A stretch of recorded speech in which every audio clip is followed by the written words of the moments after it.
A prophet was beheaded, and wine was drunk from his skull. So God sent them a great punishment. Our master Yahya, peace be upon him, was known among his people for his beauty, and he was extremely loved. One day, King Herod requested Prophet Yahya, peace be upon him, to arrange a marriage for him with one of his nieces. Prophet Yahya, peace be upon him, refused this marriage because it was against the law of God. However, the king insisted on his request and on completing the marriage. When the king asked that woman to marry him, she stipulated that he should kill Prophet Yahya, peace be upon him. The reason for her anger at the prophet was that one day she presented herself to him, but he completely rejected her and expelled her from his sanctuary because she was trying to seduce him with her beauty.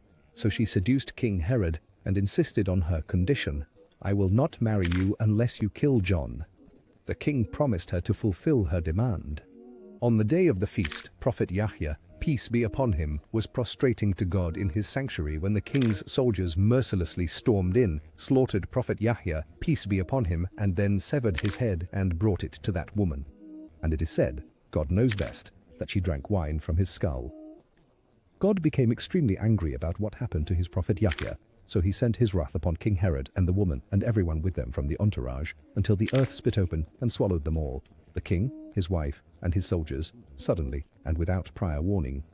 The Israelites were terrified by what happened and decided to take revenge on the father of the prophet Yahya, who is the prophet Zechariah, peace be upon him.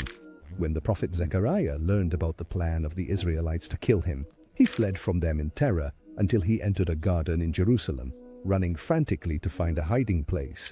He passed by a tree, and it spoke, calling out to him, "O prophet of God, come here and hide inside me, and no one will see you."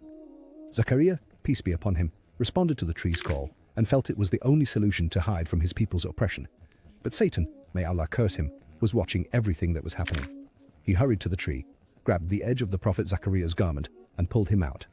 Then he went to the children of Israel, manifesting in human form, and informed them of the location of the prophet Zechariah.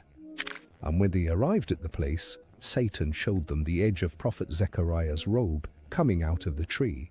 They were puzzled about how to kill him while he was inside the tree. Then Iblis made a devilish suggestion to saw the tree in half, so that Prophet Zechariah would suffer the worst torment as he died inside it. Indeed, they brought the saw and began cutting the tree with the Prophet Zechariah inside it, and the prophet was in pain and shouted, "Oh God."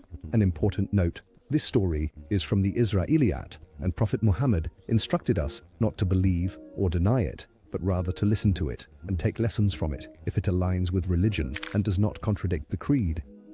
Write in the comments, "O most merciful of the merciful," and it may testify for you on the day of judgment. Do you now know what happened?